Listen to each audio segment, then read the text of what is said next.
Question： 你们是不是觉得黑人真的很玻璃心吼？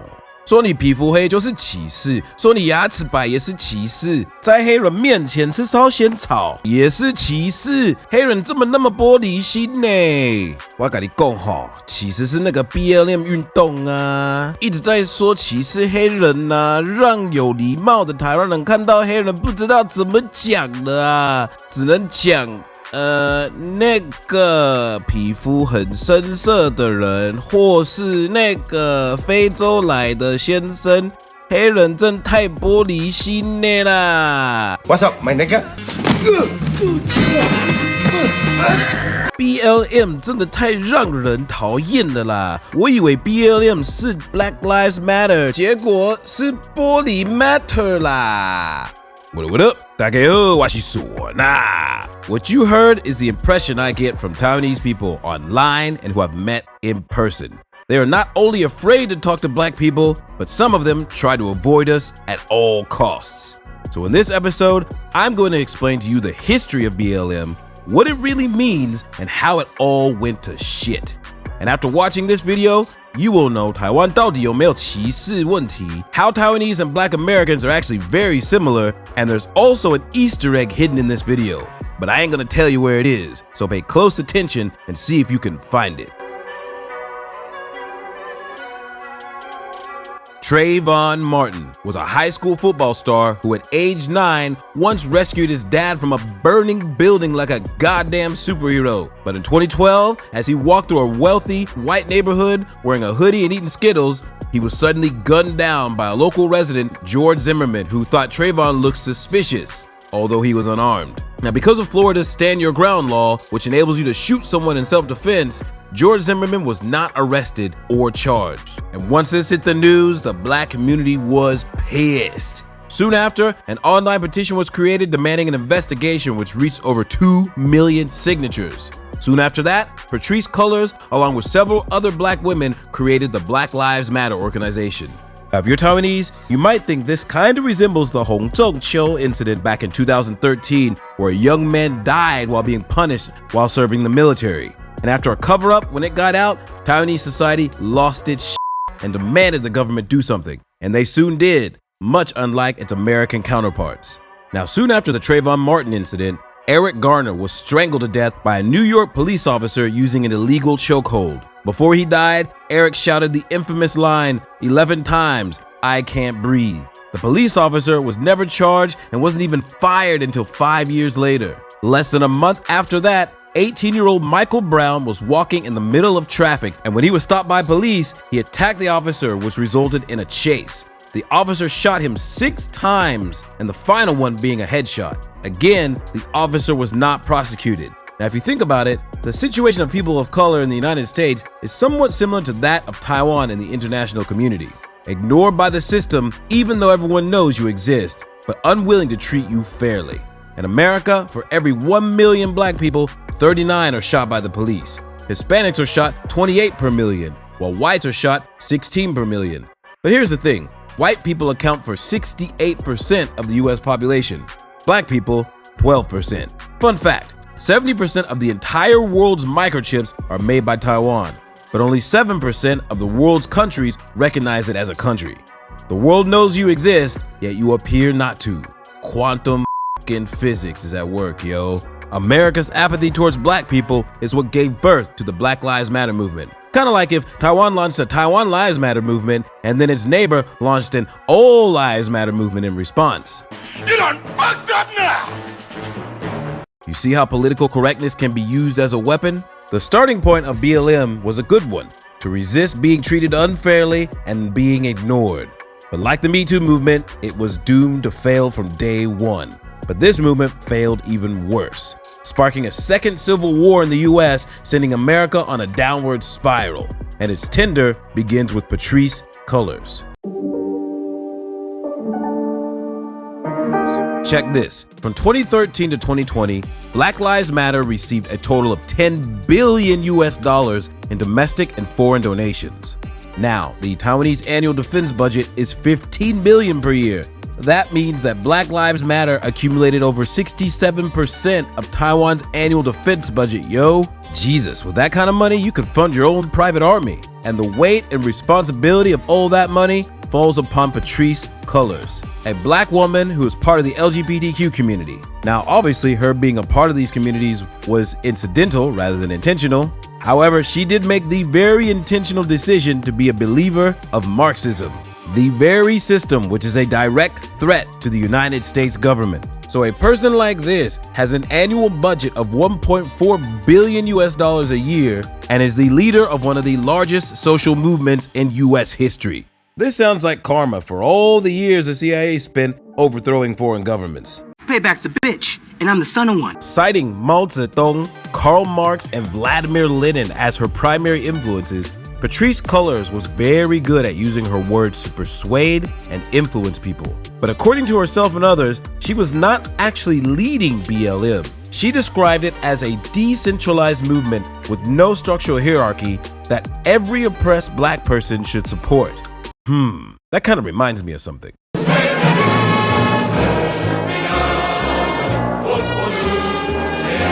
And similar to her communist influences, donations are all controlled by her. And just like her communist influences, it would seem that she may be corrupt. She hired her own family members to fill high-ranking positions in the organization, although she does claim they were experts in these fields, and she used $73,000 of the donations to rent a private jet for security concerns. Oh, and she also bought a $6 million mansion and claimed it to be the command center for the Black Lives Movement. She claims decentralization but needed a mansion as a command center? What kind of shit is that? Oh, and according to tax records, she privately rented the mansion to herself, but she did pay the $400 rental fee. And then there's the $26 million in expenses to private contractors without any oversight. All of this while smaller factions of BLM claim that they received no funding at all. Now, about this decentralization thing, BLM publicly stated that it had no interest in policing who is or isn't a part of the movement. So that left the door open for some more extreme and opportunistic groups and individuals to do some heinous shit and claim Black Lives Matter. In July 2016, Micah Johnson, a retired soldier from the Afghan war, was fed up with the police killing black people. So he went full Rambo and single-handedly waged war on the Dallas police, 5 police officers and injuring 9, causing the worst mass casualty of law enforcement in the entire country since 9/11. Based on a survey conducted by the New York Times, 93% of BLM protests were civil and peaceful, but more than 40% of Americans believed that Black Lives Matter was a violent movement, and 60% believed that BLM had caused other more important issues to go overlooked and ignored. At around 2016, nearly 40% of people tweeting the BLM hashtag were tweeting against the movement, but all of that was about to change. In 2020, George Floyd was executed on camera in front of the entire world. As one police officer sat on his neck for 8 minutes, his fellow officers apathetically stood by and did nothing. This was the final straw. With international support, Black Lives Matter organized the largest protest in US history, estimating an attendance of nearly 26 million people. That's almost 10% of the US population, and it's more than all of the people in Taiwan combined. Now, while all this was going on, Russian troll farms seized the perfect opportunity, as did Antifa, and began a campaign to spread misinformation via 4chan and other online forums. They used Black Lives Matter as a base to incite racial hatred amongst white supremacist groups and the extreme right, turning a mostly civil and peaceful movement supported by nearly 10% of the American population into a violent and hateful one. One might even argue that it escalated into an all-out insurrection. This is the part that grabbed international media attention and that Taiwan has mostly focused on. This is why many Taiwanese see BLM as a violent movement and may hold racial prejudice against people who look just like me, that were all violent and caused trouble. The media and YouTube now operate like the Roman Colosseum. If there ain't no blood, ain't nobody watching. War and conflict as entertainment has been ingrained in our society since Hollywood has influenced our childhood. I mean, who the hell wants to watch Teletubbies or My Little Pony or Care Bears? I think what the world needs is a little less Hollywood and a little bit more Bollywood. As BLM has arguably become the largest social movement in US history, other smaller social movements have also begun to attach themselves to it. LGBTQ, women's rights, environmental protection, and even immigrants' rights have all slid under the umbrella of Black Lives Matter. Now, this is mostly a good thing, but it also means that the extremists from all these groups are now combined. Excuse me, frankly, there's just too many white people in here, and this is a space for people of color, because it does make some of us POCs uncomfortable when we see too many white people in here. You're saying that I can't have a hairstyle because of your culture? Why? Because it's my culture. You know what's wrong with me. Tell me. You know what, girl? Dude. Yo, girl, stop touching me right now. Yo, girl, stop touching me right now. Now, as you can see, there are some black people who will take any chance they get to claim racism for the stupidest reasons. 你在他们面前吃烧仙草， That's racist! 在他们面前讲你自己的母语。那个 Nigga. That's racist! Now, these type of people are a special kind. So allow my good friend Chris Rock to explain to you exactly what kind of people these are. It's like a civil war going on with black people, and there's two sides. It's black people. You are your own friend. Be a friend to your future self. You got no one else. And there's niggas. Oh, wow. Every time black people want to have a good time, ignorant ass niggas f it up. Like I said before, 93% of the Black Lives Matter movement is peaceful and non-violent. But that extreme 7% is f***ing it up for everybody. And when you have extremes on one side, the other side becomes even more extreme. Now, a few months before George Floyd, in a small southern town in Georgia, 3 white men hunted down, surrounded, and shot Ahmaud Arbery at point-blank range with a shotgun, shouting "f***ing nigger" before he even hit the ground. On advisory from the local district attorney, the 3 men were not arrested or even charged. And it wasn't until 3 months later, when a video leaked to the press, that the public even knew what had happened. And just a few months ago, all 3 men were convicted and sentenced to life in prison for kidnapping and committing a hate crime. So with all this bloodiness and the resignation of Patrice Cullers, coupled with some other more sketchy incidents, the entire Black Lives movement is quickly being deemed a complete disaster. A social movement that was created to solve problems has now created more problems and increased prejudice against black people in the United States and abroad. And even deeper racial prejudice in Taiwan is boiling. It's kind of like smoking cigarettes. At first, smoking is cool and glamorous, but after a period of time, that shit'll cause cancer, yo. And even people who don't even smoke can get that shit. Now, in this case, that cancer is discrimination and the complications of excessive PC culture. A social movement that should have been self-correction in a democratic society is now driven by people and organizations with bad fucking intentions, resulting in the divide of a democratic society. But that brought me a question. How come in Taiwan, the powder keg of the world, these types of social movements rarely go to the extreme? Is that some sort of a Taiwanese superpower or what? Let me know what you think in the comments down below. Now, many Taiwanese people ask me, 那说呢，在台湾有没有种族歧视？台湾人，我跟你讲， your definition of racism is different from the American definition of racism. And after all, we created that shit. America! Fuck yeah! To us, racism means that I hate you and that I'm superior to you. That your very existence goes against the laws of nature and you and everyone who looks like you should cease to exist. Warning, what I'm about to tell you is going to be some abrasively real shit. Hold on to your butts. In my 16 years in this country, based on my observation, is that many Taiwanese lack self-confidence and often need foreign YouTubers to make videos saying 台湾是个很美的地方，我爱台湾，台湾很漂亮，台湾很棒。And that shit has to get millions of views before Taiwanese people will even believe that they're worth it. So if that kind of low self-confidence exists, then it might be a little bit tricky for Taiwanese people to be considered racist, no? If you ask me, Taiwanese people are more racist against themselves than they are against anybody else. Now, I'm just talking about this as it pertains to 西方人。但是如果你要问那些东南亚、菲律宾、越南的，他们的回答可能有一点不一样哦。Now, as a black man living in Taiwan, I will say that there is some discrimination here. And unlike my own country, ain't no one here trying to lock me in a cage because of it. Now, despite this, there are some serious politeness and prejudice issues, such as that all us black folks are violent and easy to feel discriminated against and get really angry. This type of prejudice causes polite Taiwanese to become very impolite. And trust me, I've met some people who should have been polite, but in the name of proving their prejudice correct, they'll intentionally make skin color jokes and the whiteness of my teeth and 你要开电灯，不然你拍照都拍不到唢呐，因为它太黑。Jesus. And if you scroll through the comments of our videos, it'll be difficult not to find a couple people unique just for fun. And if I make the simple request of, 你可不要叫我尼哥吗？你看这个黑人就是玻璃心呐！不要生气我了，开玩笑了。This kind of prejudice accumulates over time, and if you catch an extremist, black or white, on a bad day, then the results from that conflict could flip your prejudice into racism. But what's worse is the media feeds on this extreme. They want to see blood.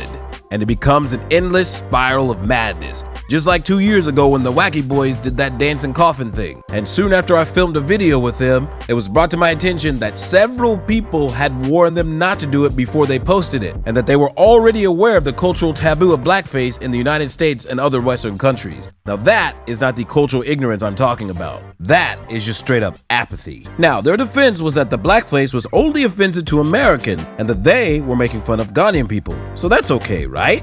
I mean, the original coffin dance crew didn't take offense. In fact, they liked it. So no big deal, right? And in the end, they proceeded to ignore and disregard other black people, just like how much of the world ignores and disregards Taiwanese people. Because as long as the Chinese market likes it, then no big deal, right? But it's impossible that the Wacky Boys are racist against black people. I mean, they have their own music video featuring American black hip-hop music.